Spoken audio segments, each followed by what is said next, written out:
Again, that man is here at Grady Memorial Hospital. When we asked police where on his body he was shot, they said it's too early in the investigation to release those details. Police are still working to find out all the details of what happened in today's shooting. This is still a very active scene. As you can see behind me, this tow truck is about to tow what's left of the silver car. Police are directing traffic around these two cars. The family believes that someone knows just exactly what happened to 20-year-old Markel Johnson earlier this week. When they leave Jubilee, a larger organization like the International Rescue Committee will set up the refugees in a city like Clarkston in the metro Atlanta area. This is not the Fulton County Courthouse. That's a couple of blocks up the road. But in this building behind me, 34 Peachtree, on the 3rd floor is pretrial services. Their criminals come every day to discuss their cases outside of court. They're met by only one armed deputy on duty. Another precaution firefighters tell you to do is to make sure that you've checked your battery on your smoke detector. The definition of the term office is changing. Once the hot trend was cubicles, then it was working from home. Behind me, they're building a new dining hall, and the equipment behind me is not Caterpillar brand, but that could change soon because the Caterpillar plant just opened today. 2 meetings today will determine if the price to ride the Athens Transit bus will go up. Reporter Avery Smith will tell you how much you can expect to pay to ride these buses coming up at 5. Firearms, knives, stun guns. It's a long list of weapons Mario Taylor sees on the job. He worries for his safety and for the safety of those he's there to protect. Taylor has tried to stay in shape since playing defense for his college football team. Now he's a different kind of defender as a deputy for Fulton County. He says his job is to protect a checkpoint at the entrance of the Fulton County Superior Court's pretrial service office. Often, the criminals who come through have additional warrants pending. It's Taylor's responsibility to arrest them and sometimes fight them by himself. Numerous altercations, numerous. Assistant manager of the court's Major H.G. Mason told us he was aware of the problem. He says backup is a radio call away, but it's not as close as he would like it either. I'm concerned about the safety and well-being of the deputy that works there. He acknowledges that all deputies face danger on the job. I myself have been stabbed at the jail. Mason wants to see more than one deputy at 34 Peachtree, but the sheriff's office does not have the manpower. As soon as we address those issues, we will have 2 deputies posted there. We went up to check and found only one armed deputy on duty and one unarmed civilian security specialist. Taylor said this woman is great at her job, but she's not trained to fight or make arrests. Taylor broke his finger in a fight, so he's been off duty for months while other deputies fill in. He says being around for his family comes first. Trying to be here to raise my kids. Paycheck can't replace that.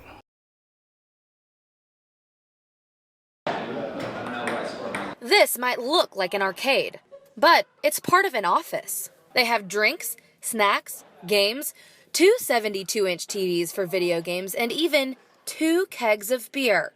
Jerry Slutsky is the CEO and co-founder of Moxie Sports.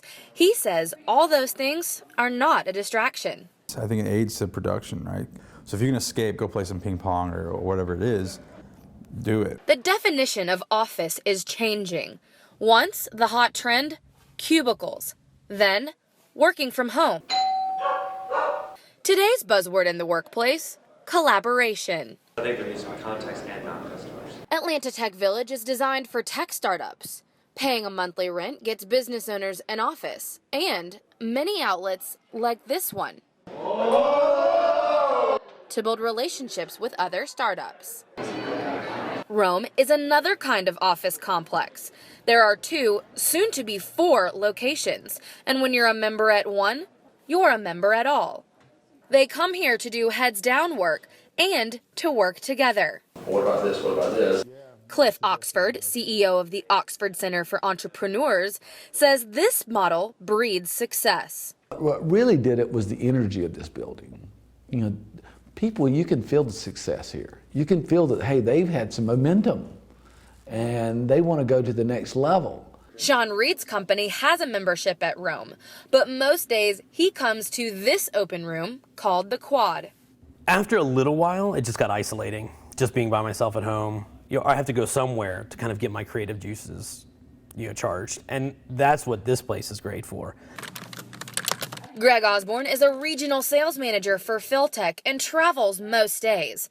But when he's not, Osborne works from his kitchen counter. That is the part that you miss the most, that personal one-on-one interaction every day.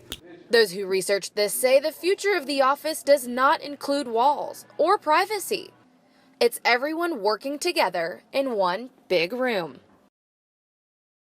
Israel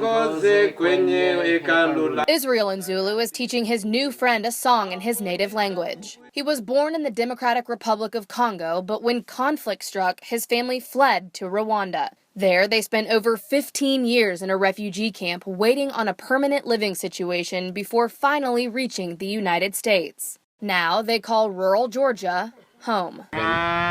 But when I saw cows, I wondered, am I going to become a cowbird?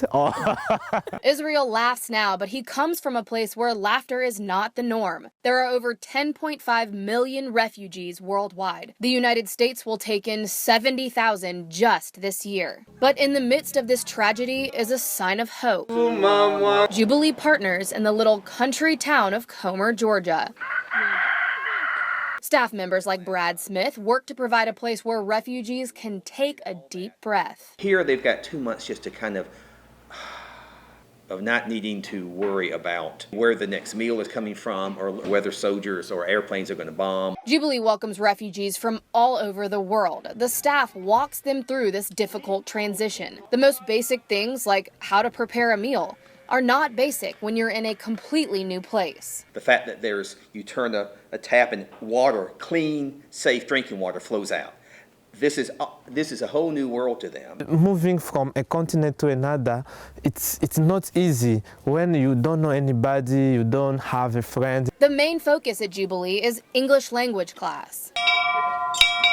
I need to upgrade my English so that I can get a good job, because for me I think English is a priority, making friends and English. Those who come to Jubilee have a special circumstance, like families with small children. But this is not the experience for most refugees. I am not aware of any doing exactly this, of having a residential program for 2 months. When they leave Jubilee, a larger organization like the International Rescue Committee will set up the refugees in a city like Clarkston in the metro Atlanta area. It's here that they'll help adults find a job and place children in schools. Jubilee runs 100% off donations. That money allows them to lead refugees who have survived their war-torn past into a better life. As I'm used to living in a family, here I find another family, a bigger family. For Coca-Cola Journey, I'm Ashley Yost.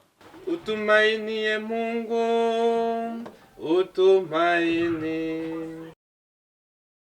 Good evening, I'm Ashley Yost. Former Atlanta public school educators were recently sentenced for the APS cheating scandal.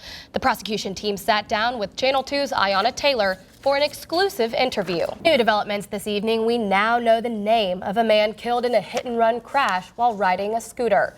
A tow truck took this Jeep Grand Cherokee from the scene. A sinkhole in a parking lot is causing problems at a DeKalb County apartment complex.